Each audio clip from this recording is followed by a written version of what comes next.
287, demam karena pelukan mantan S2. Saat ini jam telah menunjukkan jam 14:30 siang.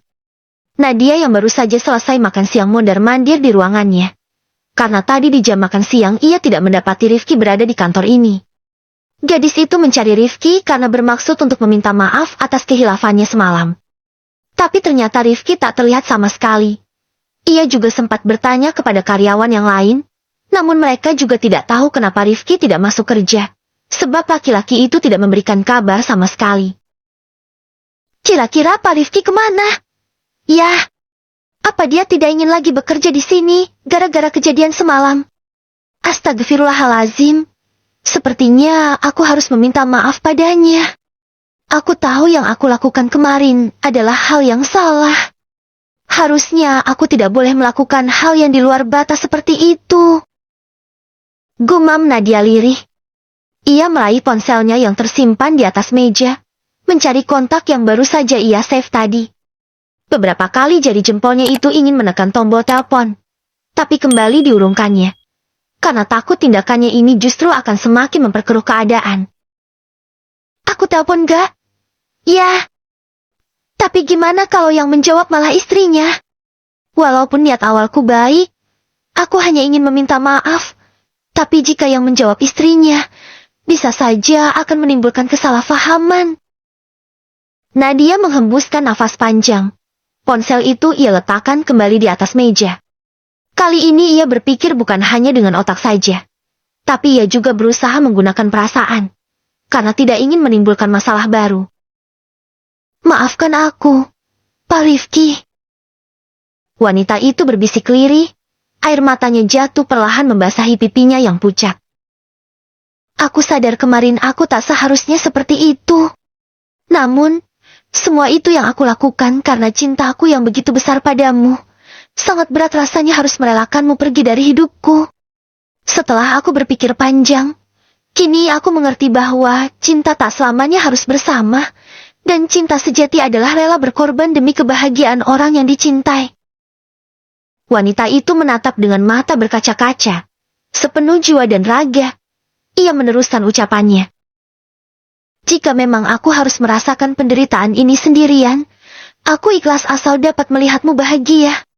Mungkin saatnya aku yang berkorban, seperti waktu itu ketika kamu merelakan aku mengejar impianku.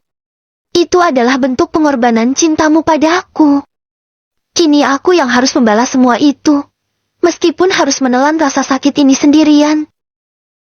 Dalam derai air mata yang tak terbendung, wanita itu meneguhkan hatinya untuk menerima kenyataan pahit, dan pasrah menerima semuanya. Karena bagaimanapun juga, dulu ia yang memutuskan untuk meninggalkan Rifki. Bang, ayo bangun. Makan dulu. Sedikit aja gak apa-apa. Ini aku suapin. Ya. Bujuk Vina pada Rifki yang masih tiduran sejak tadi pagi. Sejak kejadian tadi malam Rifki langsung demam tinggi. Hingga hari telah sesiang ini laki-laki itu belum beranjak dari tempat tidur. Bahkan ia tidak mau makan sama sekali karena lidahnya terasa pahit. Aku gak mau makan. Vin, lidahku pahit. Tolaknya dengan suara lemas. Tapi abang harus makan biar cepat sembuh. Ayolah bang makan sedikit aja. Ya. Bujuk Vina lagi. Tapi aku gak suka makan bubur. Vin, ini bukan bubur. Bang, bubur yang tadi pagi udah basi gara-gara gak kamu makan. Tadi pagi Vina sempat membuatkan sang suami semangkuk bubur. Namun tidak disentuh sama sekali oleh Rifki hingga bubur itu basi. Kalau bukan bubur terus itu apaan? Tanya Rifki sedikit bersemangat, sepertinya ia sudah mulai merasa lapar. Ini sup ayam. Sayang. Makanya buka dong matanya. Jangan merem mulu. Dari nada bicara Vina terlihat jika ia masih kesal pada Rifki. Namun karena suaminya itu sedang sakit, Vina berusaha menekan egonya karena ia tidak tega pada sang suami. Tapi kepalaku pusing banget kalau buka mata. Vin. Pandanganku juga berputar-putar. Keluh Rifki lemas. Ya udah, kalau pusing gak usah buka mata. Makanya biar aku yang suapin. Vina membantu Rifki untuk bangun. Ia menyenderkan tubuh sang suami pada dipan. Kemudian mulai menyuapinya makan. Baru saja makan beberapa suap, perut Rifki tiba-tiba terasa mual. Sayang, aku makannya sudah. Iya, soalnya mual banget. Vina mencebik. Maksudnya apa? Abang ngatain makananku gak enak. Sentak Vina, mungkin karena masih kesal sehingga ia jadi salah tangkap. Ia meletakkan bubur mangkuk sup itu di atas nakas. Kemudian melipat kedua tangan di dada dan memasang wajah marahnya. Rifki menghembuskan nafas panjang. Saat ini untuk mengurus dirinya sendiri saja ia tidak mampu. Tapi malah harus membujuk Vina yang ngambek. Vin, aku gak ada bilang kalau masakan kamu gak enak. Tapi perutku mual karena masuk angin. Alah, alasan aja itu. Aku tahu kok abang pasti lebih senang masakannya Nadia, kan? Allahu Akbar, Vina aku gak pernah makan masakannya Nadia sedikit pun. Bentak Rifki, ia lepas kendali karena kepalanya sangat pusing. Ditambah lagi harus menghadapi tuduhan-tuduhan Vina terhadapnya. Tuh kan, pakai ngebentak segala. Emangnya gak bisa apa ngomongnya baik-baik? Habisnya kamu nuduh aku yang enggak. Vin, aku malas berdebat. Kepalaku pusing banget. Aku bukan nuduh. Aku cuma nanya. Abang aja yang sensian. Cibir Vina tidak mau kalah. Oke, aku salah. Aku minta maaf. Vina membuang muka. Minta maafnya gak ikhlas. Malas aku maafinnya. Lagi-lagi, Rifki hanya mampu menarik nafas panjang yang tertahan. Kepalanya terasa semakin pusing, seperti ditimpa durian di tengah hujan angin dan petir. Badannya merasakan sakit dari ujung kepala hingga ke kaki, akibat demam yang menyerang tubuhnya. Belum cukup dengan semua penderitaan itu, ia harus berhadapan dengan si makhluk yang tak kalah mematikan yang ketika cemburu atau marah, akan membekas hingga bertahun-tahun tanpa pernah hilang sepenuhnya. Terutama saat membahas masalah sang mantan. Vin, aku harus gimana lagi? Dari kemarin aku sudah berusaha meminta maaf sama kamu. Bahkan aku rela mandi malam sebanyak 7 kali, sampai masuk angin dan demam seperti ini. Kenapa aku masih saja salah di matamu? Abang demam bukan karena mandi malam, atau masuk angin. Tapi karena bekas pelukan mantan. Terserahlah. Vin, kamu mau bilang apa? Yang jelas aku sedang malas berdebat. Badanku sakit. Kepalaku pusing. Lebih baik aku tidur aja daripada harus menghadapi amarahmu yang tak berujung. Ucap Rifki. Ia tidak ingin mengalah lagi karena Vina semakin melunjak. Vina yang semakin kesal beranjak dari sana. Ia meninggalkan Rifki sendirian di kamarnya. Sebab Vina masih sangat kesal ketika membayangkan sang suami yang telah dipeluk oleh mantannya. Ia duduk di taman belakang rumah itu, mencoba menenangkan diri dan menumpahkan kesedihan yang mencekam jiwanya. Vina ingin mengeluarkan segala sesak dalam dadanya sebelum memutuskan untuk merawat Rifki. Pasalnya, setiap kali melihat sang suami, bayangan Rifki yang dipeluk erat oleh Nadia seperti tidak ingin lepas, terus menghantuinya. Emosi Vina seolah tak terkendali saat berada di samping suami tercinta. Namun dalam hati kecilnya, ada rasa sayang dan rasa ingin menjaga serta merawat suaminya yang tengah dalam kondisi sakit. Vina berusaha mencari kekuatan dan keikhlasan untuk menghadapi kenyataan pahit yang menghantam kebahagiaan rumah tangga mereka. Ayo, Vin. Kamu pasti bisa. Buang jauh-jauh perasaan yang hanya akan menghancurkanmu ini. Kasihan Bang Rifki, dia sedang membutuhkan support dan kasih sayang darimu. Belajar untuk memaafkan meskipun berat. Lagi pula ini bukan sepenuhnya salah suamimu. Justru dia laki-laki yang baik dan jujur. Harusnya kamu bisa menghargai kejujurannya. Gumam Vina menasihati dirinya sendiri. Ke-288, menghilangkan sisa-sisa sentuhan mantan S2. Tak terasa sudah hampir 1 jam Vina menenangkan diri. Akhirnya ia memutuskan untuk menyusul Rifki ke kamar. Karena takut suaminya itu butuh sesuatu dan tidak bisa melakukannya sendiri. Tok, tok, tok. Baru saja Vina berjalan menuju kamar. sudah terdengar ketukan pintu yang cukup keras dari luar.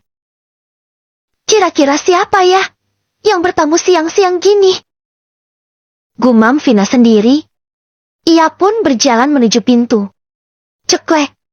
Vina tersenyum sumringah setelah melihat seseorang di balik pintu.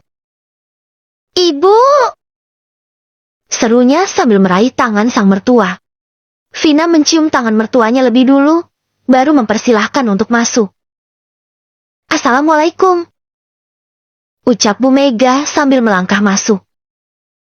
Waalaikumsalam. Ibu tumben kesini gak bilang-bilang. Kalau tahu ibu mau kesini aku pasti bakalan masakin makanan spesial.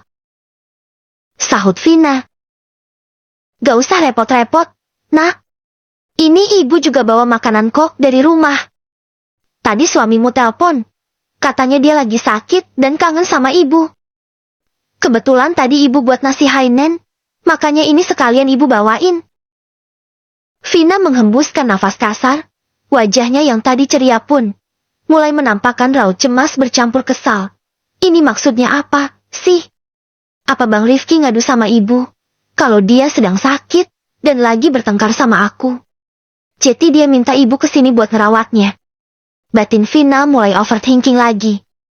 Bu Mega memegang bahu Vina yang sedang terdiam karena melamun. Rifkinya sekarang ada di mana? Vin? Tanyanya. Deh.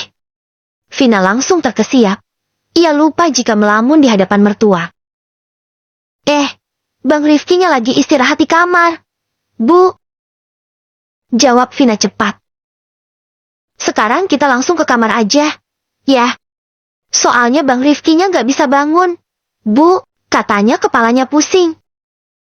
Sambung Vina sambil menggandeng tangan ibu mertuanya menuju kamar. Ceklek. Vina membukakan pintu kamarnya.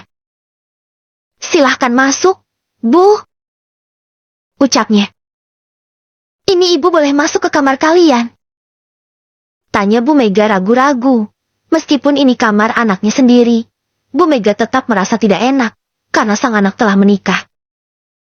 Boleh, Bu, masuk aja gak apa-apa kok. Saat Bu Mega masuk, Vina mengekor di belakang sang mertua. Ia yang kembali kesal itu berusaha menetralkan perasaannya, agar tidak menampakkan wajah kesalnya di hadapan Bu Mega. Ibu! Seru Rifki dengan suara lemasnya dan mata yang berkaca-kaca. Ia terlihat sangat senang karena dijenguk oleh sang ibu. Kamu sakit apa, Nak? Tanya Bu Mega sambil mengelus kepala Rifki. Cuma demam biasa. Sudah minum obat gak? Sudah, tapi demamnya masih belum turun karena Bang Rifkinya gak mau makan. Aduh Vina. Ini ibu ada bawain makanan buat kalian. Biar ibu siapin dulu ya. Kamu harus makan ya, Nak. Biar aku aja, Bu. Vina ingin mengambil rantang di tangan Bu Mega. Gak usah, Nak. Biar ibu aja. Kamu temenin suamimu aja. Bu Mega tersenyum sambil mengelus punggung Vina, lalu keluar dari kamar itu meninggalkan mereka berdua. Padahal Vina ingin jauh-jauh saja dari Rifki agar tidak semakin kesal. Karena saat ini ia rasanya ingin kembali mengamuk, gara-gara mengira Rifki mengadukan macam-macam pada sang mertua. Enak banget ya, yang masih punya orang tua. Berantem dikit langsung ngadu ke orang tua minta ditengokin. Sindir Vina dengan tatapan sinis pada sang suami, yang menatapnya dengan mata sayu. Maksud kamu apa, Vin? Gak usah pura-pura gak tahu. Aku tahu kamu yang nelpon ibu buat kesini nengokin kamu, kan? Pasti kamu ngadu macam-macam sama ibu. Makanya ibu langsung datang ke sini buat ngerawat kamu. Rifki menghembuskan nafas kasar. Karena dari tadi istrinya itu selalu berpikir negatif tentang dirinya. Padahal sebelumnya Vina tidak pernah seperti ini. Itulah hebatnya cemburu. Bisa merusak segalanya. Kamu dengar aku baik-baik ya, Vin? Aku memang menelpon ibu karena kangen sama ibuku. Biasanya setiap sakit aku makan disuapin sama ibu. Aku cuma kangen itu aja kok. Dan kamu jangan salah paham dulu. Aku sama sekali tidak ada mengadukan apapun pada ibu. Apakah ibuku ada marah-marah sama kamu? Sampai kamu menuduh aku seperti ini. Vina terdiam sejenak. Ia terlihat berpikir dan mengingat-ingat lagi seperti apa reaksi sang mertua saat bertemu dengannya tadi. Bu Mega memang tetap sama seperti biasa, tidak menampakkan wajah marah sedikit pun kepadanya. Bahkan mertuanya itu tetap berbicara dengan lembut. Aku ini seorang laki-laki. Vin, aku tahu di mana posisiku. Masalah sebesar apapun di dalam rumah tangga kita, tidak akan aku ceritakan pada orang tuaku. Tambah Rifki lagi. Vina merasa menyesal karena sudah terlanjur marah pada Rifki. Ia duduk di tepi ranjang. Aku minta maaf, Bang. Mungkin aku terlalu overthinking sama kamu. Lirihnya sambil menggenggam tangan sang suami. Gak apa-apa, sayang. Tapi jangan marah-marah lagi, ya. Aku butuh kamu untuk menguatkan aku, Vin.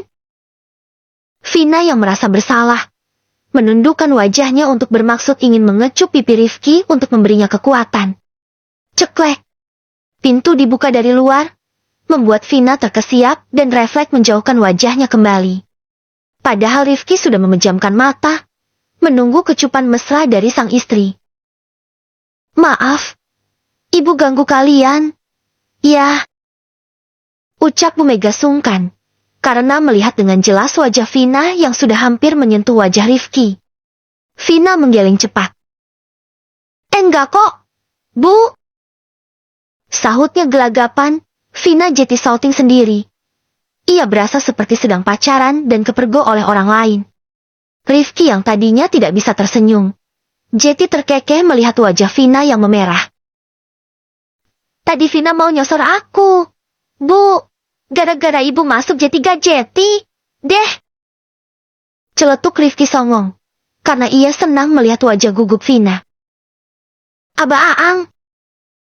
Rasanya Vina ingin menghilang saja dari sana, karena merasa tidak punya muka lagi di depan sang mertua. Ya udah, kalau gitu ibu keluar lagi aja kali ya, soalnya takut ganggu kalian. Jangan, Bu. Bang Rifki cuma bercanda aja kok.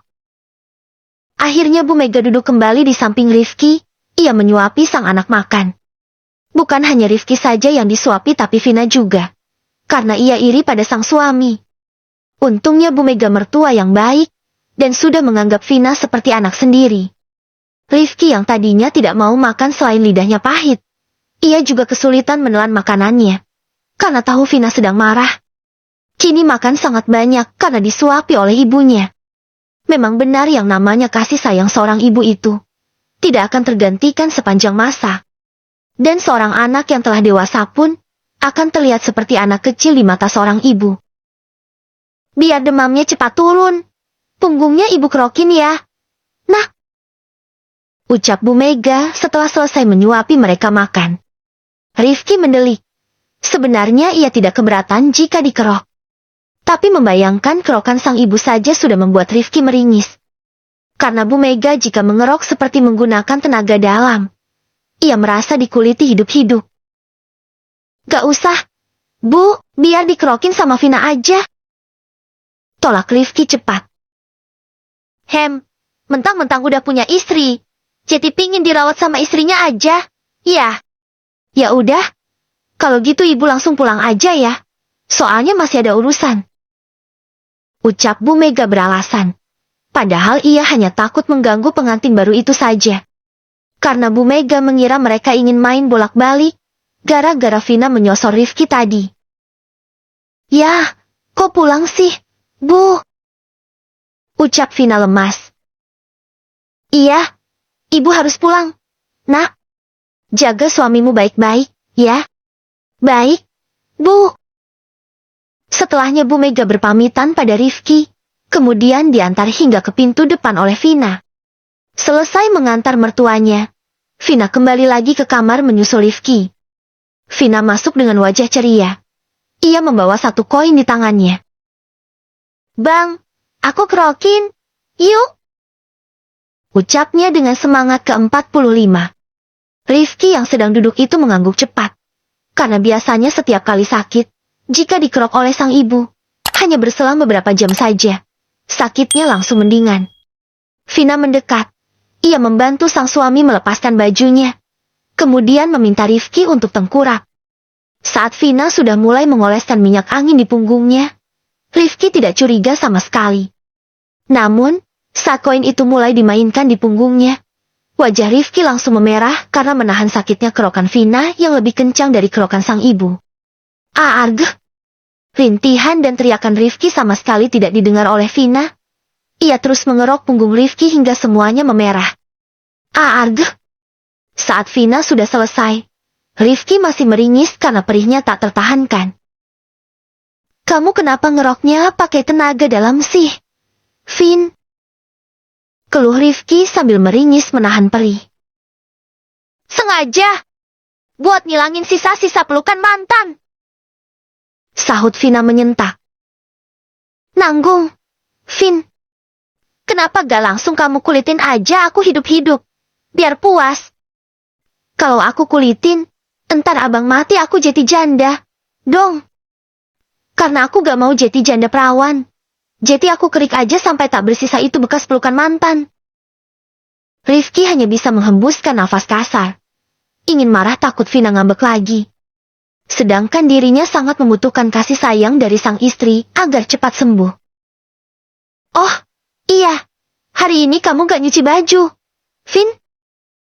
Tanya Rifki mengalihkan pembicaraan. Enggak. Kemeja aku yang kemarin, kalau gak dicuci, entar bekas lipstiknya gak bisa hilang lagi loh. Tenang aja, udah hilang kok. Kok bisa? Kan belum kamu cuci. Iya, yang hilang bukan cuma bekas lipstiknya aja, tapi sekalian sama kemejanya. Rifki terperanjat. Maksudnya apa, Vin? Kemejanya udah aku buang. Allahu Akbar, kenapa dibuang? Vina itu kemejanya baru aku pakai sekali loh. Mana kemeja mahal lagi. Bodoh amat. Mau itu kemeja baru kek? Harganya mau 1 juta kek? 2 juta kek? Atau 100 juta sekalian? Aku tetap gak peduli. Pokoknya sisa-sisa mantan harus dilenyapkan. Tegas Vina yang mulai kesal lagi karena belum bisa menghilangkan bayangan Nadia saat memeluk sang suami. Ke-289, Jalan Keluar S2. Setelah perdebatan itu, Vina kembali mencebik sambil duduk di tepi ranjang. Emosinya masih meluap-luap setiap kali teringat tentang Rifki dan Nadia. Padahal ia sama sekali belum pernah bertemu dengan gadis bernama Nadia tersebut. Sebab waktu ia ke kantor kemarin, ia memang berpapasan dengan gadis itu, tapi tidak tahu jika itu adalah mantan dari sang suami. Namun di bayangan Vina wajahnya seperti mak lampir. Tetapi walaupun ia menganggap Nadia seperti mak lampir, ia tetap saja cemburu. Rifki yang sedang rebahan mencoba bangun dengan bersusah payah. Kemudian ia duduk di samping Vina yang sedang menekuk wajahnya kembali. Rasanya Rifki sudah tidak tahan lagi melihat sikap Vina yang terus berubah-ubah, karena emosinya yang tak kunjung stabil. Laki-laki itu perlahan meraih tangan sang istri dan menggenggam tangannya erat. Vina, aku ingin bicara serius dengan kamu. Kita tidak bisa terus-terusan seperti ini. Aku tidak ingin kebahagiaan kita terhalang hanya karena serpihan masa lalu yang masih mengganggu hidup kita. Ucap Rifki lirih namun tegas. Aku juga nggak mau seperti ini, Bang. Tapi hatiku sesak setiap kali teringat kamu dipeluk oleh pecahan beling yang belum kamu sapu itu. Jawab Vina sambil menunduk.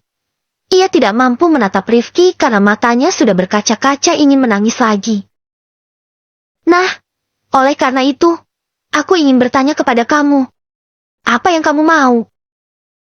Rifki menangkup pipi sang istri dengan kedua tangannya.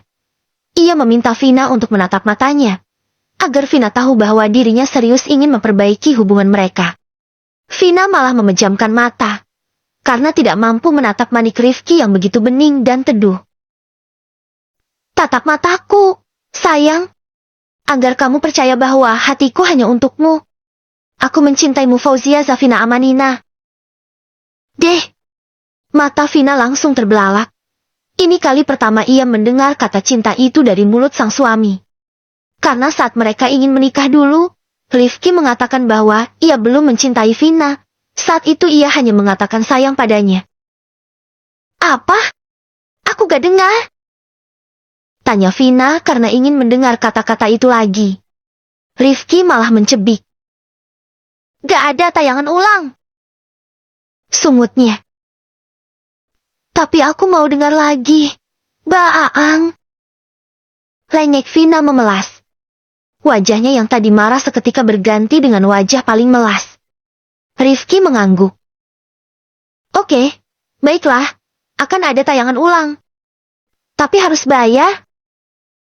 Seketika wajah Vina kembali mencebik. Kok harus bayar? Sih? Emangnya tarifnya berapa? Cih. Ada yang pingin dengar lagi nih. Yeay, sampai-sampai rela disuruh bayar. Ish, abang kok malah meledek? Sih, nyebelin banget. Vina memukul pelan dada sang suami. Rifki terkekeh melihat tingkah sang istri yang menggemaskan. Ceti mau bayar gak? Nih. Godanya lagi. Mauku. Cicit Vina malu-malu. Satu kalimat harganya 1 juta. Sesuai dengan harga kemeja yang tadi kamu buang. Oh, Ceti abang gak ikhlas kemejanya aku buang. Tatapan Vina kembali menajam karena Rifki kembali membahas masalah kemeja bekas pelukan mantan itu lagi. Bulu kuduk Rifki langsung merinding. Karena takut singa yang ada di hadapannya mengamuk lagi. Ia takut jika diminta mandi sebanyak 7 kali lagi. Bisa-bisa Rifki yang sedang demam itu akan lewat. Jika harus mandi sebanyak itu. Aku cuma bercanda. Sayang. Bayarnya cukup pakai kecupan aja. Rifki tidak berani bercanda lagi. Karena saat ini hidupnya ada di tangan sang istri. Salah bicara sedikit saja nyawa yang akan menjadi taruhannya. Kemejanya tadi udah diikhlasin gak? Waduh, kenapa jadi bahas-bahas kemeja lagi? Sih, perempuan, kalau cemburu gak ada obat. Kira-kira di apotik ada gak? Si yang jual obat cemburu. Kalau ada semahal apapun harganya, tetap ku beli buat kasih ke istriku yang cemburu akut ini, batin Rifki sambil menggaruk-garuk tengkuknya. Ngomong, Bang, jangan membatin mulu. Tahu aja dia kalau aku lagi membatin. Ya taulah, aku bisa lihat dari tatapan mata abang. Pasti abang lagi menggerutu, kan? Rifki terkesiap, karena Vina tahu jika ia sedang menggerutu dalam hati. Kok kamu bisa tahu kalau aku lagi ngebatin? Vin? Jangan-jangan kita sehati, ya? Ish, kir banget. Sih, abang harus tahu, yang namanya perempuan itu. Bisa tahu isi hati lelakinya, walaupun hanya dari tatapan mata. Karena perempuan adalah makhluk yang paling peka. Makanya jangan sering-sering ngebatin yang gak baik. Soalnya aku bisa tahu. Serius? Rifki malah percaya. Padahal Vina hanya asal nyeplos saja. Iya. Apalagi kalau ngomongin soal mantan. Walaupun dalam hati aja aku dengar. Ngomong-ngomong pembicaraan kita tadi sudah sampai mana? Ya. Gara-gara membicarakan soal hati yang menyatu, Rifki sampai lupa dengan tujuan awalnya. Sampai masalah kemeja. Yang abang gak ikhlas kemejanya aku buang. Jelas Vina dengan nada ketus. Siapa bilang aku gak ikhlas? Aku ikhlas kok, sayang. Ikhlas dunia akhirat. Alah, ngomongnya ikhlas. Ikhlas. Paling nanti dibahas lagi. Dalam hati juga pasti menggerutu karena sayang banget sisa pelukan mantan terkasih. Aku buang. Enggak gitu sayang. Aku beneran ikhlas kok. Lagi pula kan masih banyak kemejaku yang dari kamu. Bener gak marah kemejanya aku buang? Beneran, sayangku. Kalau jasnya sekalian aku buang, boleh? Rifki mendelik, sebab harga jasnya lebih mahal dari harga kemeja. Jangan dong, Vin. Lagian kemarin jasnya aku lepas kok. Gak kena sama sekali. Oh, kirain. Kalau kena sentuh juga lebih baik aku buang aja. Kenapa aku gak kamu buang juga sekalian? Celetuk Rifki karena ikutan kesal. Vina terdiam. Mana berani ia membuang Rifki. Seandainya ia ingin membuangnya. Buat apa berdebat dari kemarin hanya karena persoalan mantan? Jika ingin membuangnya sudah pasti Vina akan melemparnya pada Nadia. Kok diam? Udah ah, tadi abang mau bicara apa? Sih? Kenapa Jetty kemana-mana gini? Tanya Vina mengalihkan pembicaraan. Tadi aku mau ngajak kamu bicara tentang masalah kita saat ini. Aku ingin masalah ini selesai sekarang juga. Vin, aku lelah terus berlarut-larut dalam masalah yang sebenarnya tidak penting ini. Maksud abang yang tidak penting itu apa? Rifki kembali meraih tangan Vina. Masalah Nadia.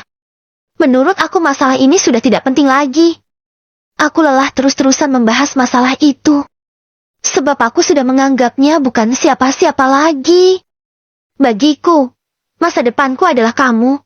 Daripada kita membuang-buang waktu untuk membahas orang lain, dan hanya menghambat kebahagiaan kita saja. Lebih baik kita cari jalan keluarnya sama-sama. Jalan keluarnya bagaimana? Bang? Tanya Vina kebingungan, sebab belum apa-apa ia sudah emosi. Makanya kamu dengerin aku dulu, sayang. Jangan marah-marah dulu, ya.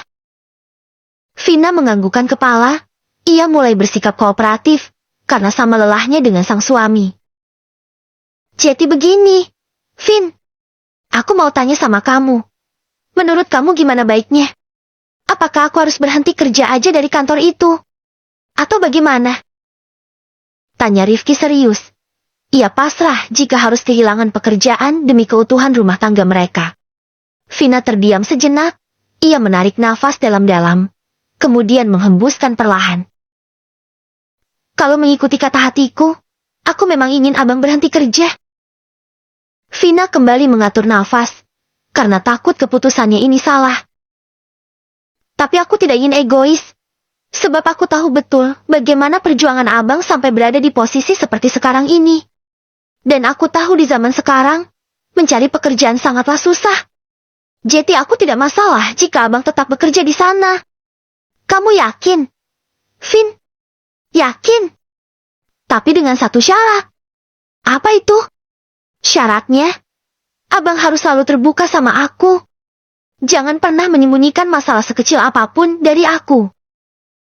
Rifki langsung berhambur memeluk Vina, sebab ia juga berat jika harus meninggalkan karier yang telah lama ia bangun. Terima kasih, istriku. Ternyata aku tidak salah memilihmu. Aku beruntung dapat memiliki wanita baik hati sepertimu. Kamu tidak egois, dan sangat pengertian padaku. Bisik Rifki dengan derayan air mata haru. Aku seperti ini juga berkat kamu, Bang. Aku hanya berusaha mengimbangi kamu sebagai seorang suami yang jujur. Aku bangga memiliki lelaki sepertimu. Mereka sama-sama menangis sambil memeluk satu sama lain. Tapi kali ini bukan tangisan kesedihan, melainkan tangisan haru dan penuh kelegaan. Karena masalah yang berlarut-larut ini telah menemukan jalan keluarnya.